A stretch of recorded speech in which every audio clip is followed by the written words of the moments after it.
Hello விவசாயம் வணக்கம். இப்போ நம்ம பொறுத்து எப்படிலாம் வாழை விவசாயம் பண்ணி அதை எவ்வளோ அழகாக வந்து எடுத்து எப்படிலாம் வந்து அவங்க வந்து அறுவடை பண்ணுறாங்க அப்படின்ற ஒரு வித்தியாசமான வீடியோ தான் இந்த வீடியோ. அதனால கடைசி வரையும் வீடியோ பாருங்க. வாழைக்கன்றோட நாற்றுகளை வந்து எப்படி நடுறாங்க பாருங்க. ஆதி காலத்தெல்லாம் வந்து கையால் தான் நடுவோம். ஆனால் தற்போது நவீனமான வளர்ச்சி வந்து பயங்கரமாக வந்து வந்துச்சு. அதனால வந்து மிகப்பெரிய டிராக்டர் வந்து வச்சு இது வந்து நடுறாங்க. நட்டு முடிச்ச பிறகு அதுக்கு பிறகு தான் அதாவது நம்ம தண்ணி எப்படிலாம் மழை பெய்யுதோ அந்த மாதிரி தண்ணீரை வந்து அங்கே தூவாங்க. அதாவது சொட்டு நீர் பாசனம் சொல்லுவாங்க. சொட்டு நீர் பாசனம் வழியாக பண்ணால் சீக்கிரமே வளர்ச்சி காணும். டியூப் மூலயமா தண்ணி வந்து இந்த மாதிரி வேகமாக வந்து வளர்ந்துரும். அதாவது 9 மாதத்துலேருந்து 20 மாதத்துக்குள்ள வந்து இந்த அளவுக்கு மிகப்பெரிய ஒரு வளர்ச்சி கண்டு பூ பூக்க ஆரம்பிச்சிடும். இந்த பூ வளர்ந்த பிறகு அதோட நுனி அந்த வாழைப்பூ இருக்குங்களா அதோட நுனியை வந்து கட் பண்ணிவிடுவாங்க. கட் பண்ண பிறகு அந்த பூ கொஞ்சம் கொஞ்சமாக ஒவ்வொரு நாளும் ஒவ்வொன்றா வந்து இறங்கும். இறங்கின பிறகு அதோடைய வாழை காய்கள்லாம் இருக்குங்களே வாழையை வந்து முதல்ல சுத்தமாக க்ளீன் பண்ணுவாங்க. ஒவ்வொரு வாழைக்குமே வந்து ஒவ்வொரு வாழைத்தாருக்குமே வந்து அந்த அளவுக்கு க்ளீன் பண்ணி அதை வந்து எவ்வளோ அழகாக எடுக்கிறா பாருங்க. இதுக்கு மேலே வந்து இந்த காய் வந்து வராது அப்படின்ற பட்சத்தில் அந்த பூவை வந்து வெட்டிட்டுருவாங்க. பூவை வெட்டிட்டு சுத்தமாக க்ளீன் பண்ணிட்டு ஒவ்வொரு சீப்புக்கும் வந்து இடையில பேப்பர் வந்து வச்சிருவாங்க.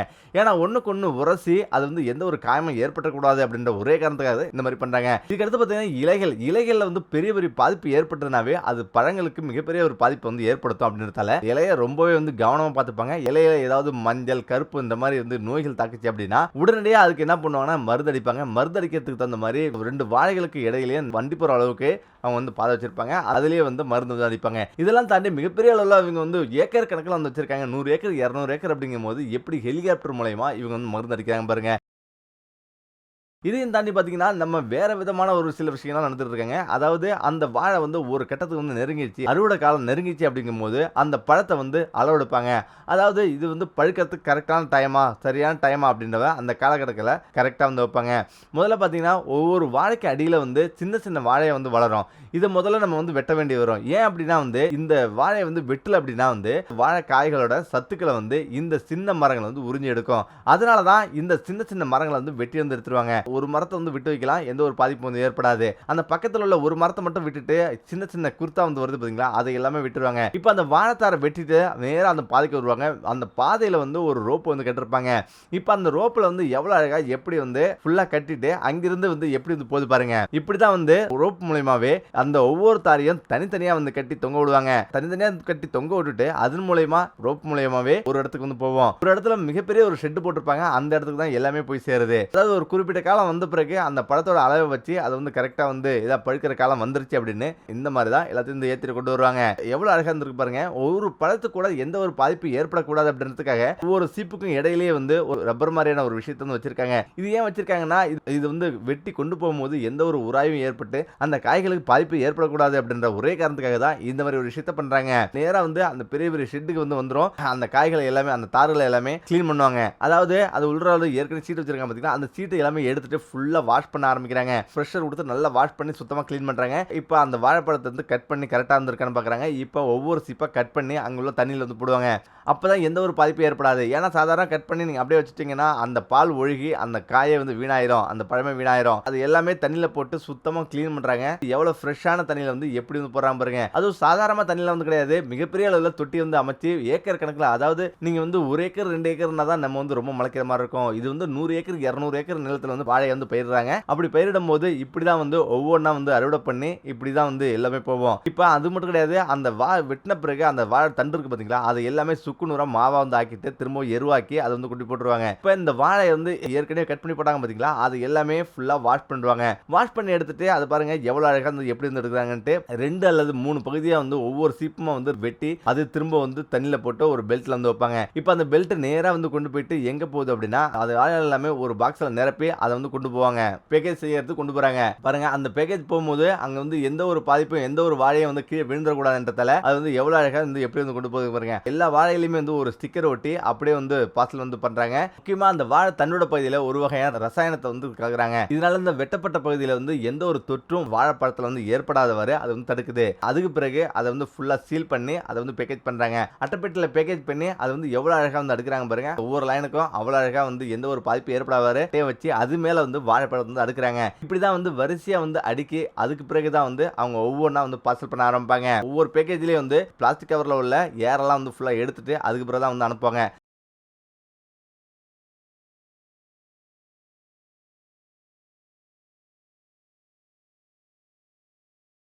பிறகு அடுத்த ஃபேக்டரிக்கு வந்து சேரும். இந்த ஃபேக்டரியில வந்து எப்படி இதை சிப்ஸா வந்து மாத்துறாங்க பாருங்க.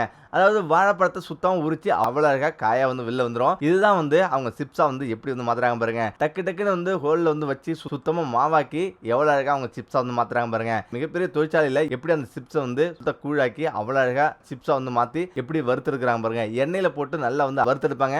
வறுத்தெடுத்த பிறகு அதை எப்படி பேக்கேஜ் பண்றாங்க பாருங்க. அதுக்கு பிறகு எல்லாமே ஒரு பாகத்துல வந்து வந்துடும். அது வந்த பிறகு அதை ஒவ்வொன்றா எடுத்து பேக்கேஜ் பண்றாங்க. இதெல்லாம் தாண்டி அந்த வாழை சிப்ஸ்னு சொல்லுவாங்கல்ல, சின்ன சின்னதா அந்த சின்ன சின்ன பீஸ் எல்லாம் வந்து துண்டு துண்டா வந்து மிஷின் வந்து கட் பண்ணி இப்படி வந்து வந்துரும். அதை வந்து ஒரு தனியா வந்து ஒரு பகுதியில போட்டு அதை ஃபுல்லா வந்து வறுத்தெடுப்பாங்க.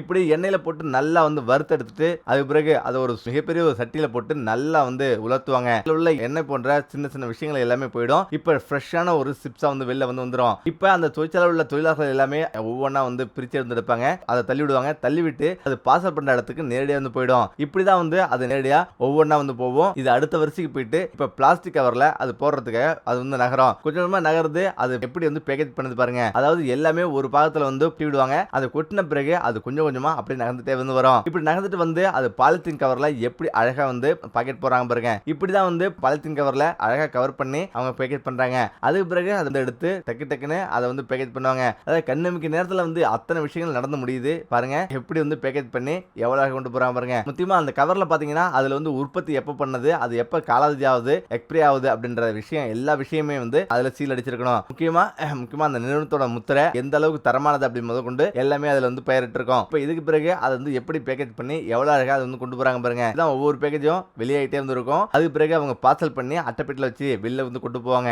இப்போ அவங்க வந்து எக்ஸ்போர்ட்டுக்கு ரெடி ஆயிடுச்சு. அடுத்தது வந்து போக்குவரத்துக்கு ரெடி ஆயிடுச்சு. கண்டெய்னர்ல ஏற்றி எவ்வளவு அழகா வந்து எக்ஸ்போர்ட்டும் பண்றாங்க பாருங்க. இப்படிதான் வந்து மேல நாடுகள்ல இருந்து பல நாடுகளுக்கு வந்து ஏற்றுமதி ஆகுது. இது கப்பல் போக்குவரத்து தனியா, விமான போக்குவரத்து தனியா இது வந்து வரும். இது இல்லாம தனியா வாழைப்பழங்களும் தனியா வந்து அவங்க வந்து கொடுப்பாங்க. அதாவது அதை அப்படியே வச்சிருந்தா 2-3 நாள் 4-5 நாள்ல வாழைப்பழங்களா மாறும். அந்த வாழைப்பழங்களையும் அப்படியே வந்து எல்லா இடத்துலயும் இருந்து ஏற்றுமதி பண்ணுவாங்க. இப்படிதான் வாழை விவசாயம் பண்ணி செம்ம ஒரு அழகா பண்ணிட்டு இருக்காங்க. இந்த விட பிடிச்சிருக்கீங்கன்னா சந்திப்போம். நன்றி, வணக்கம். கற்பூரவள்ளி வாழை பெஸ்ட். தினமும் ஒரு வாழைப்பழம் போதும்.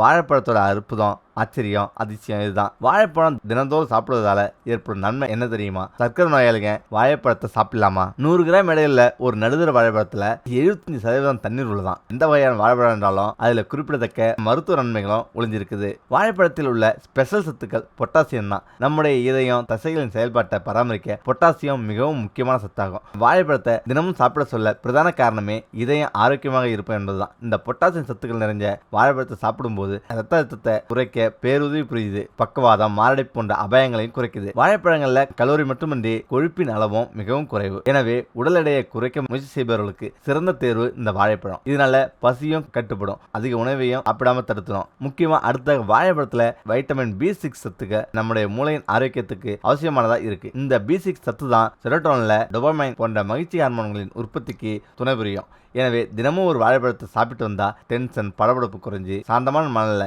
ஏற்படும். வாழைப்பழத்துல இயற்கை சர்க்கரையும் கார்போஹைட்ரேட்டும் நிறைஞ்சிருக்கிறதால ஆற்றலையும் சுறுசுறுப்பையும் உடலுக்கு தருது. இதில் உள்ள மக்னீசிய சத்தம் நம்முடைய எலும்பு, பற்கள், தசைகளின் ஆரோக்கியத்தை மேலும் உறுதிப்படுத்துது. முக்கியமா நார்ச்சத்து அதிகம் உள்ளதால மலச்சிக்கலை வாழைப்பழம் போக்குது. அஜீரண கோளாறு உள்ளவங்க உட்பட யாராக இருந்தாலும் உணவுக்கு பிறகு ஏதாவது ஒரு வாழைப்பழத்தை சாப்பிட்டு இருந்தாலே போதும், மலச்சிக்கல் தீந்துடும், குடல் ஆரோக்கியமும் மேம்படும். அதே போல சக்கரை அளவு. பச்சை வாழைப்பழத்தில் உள்ள கார்போஹைட்ரேட் செரிமானத்தை மெதுவாக்கி ரத்தத்தில் சக்கரை அதிகரிப்பதையும் தடுக்குது அப்படின்னு ஆய்வு சொல்லுது. இன்சுலின் செயல்பாட்டையும் மேம்படுத்தி ரத்த சக்கரை அளவையும் நிர்வகிக்க உதவுதான்.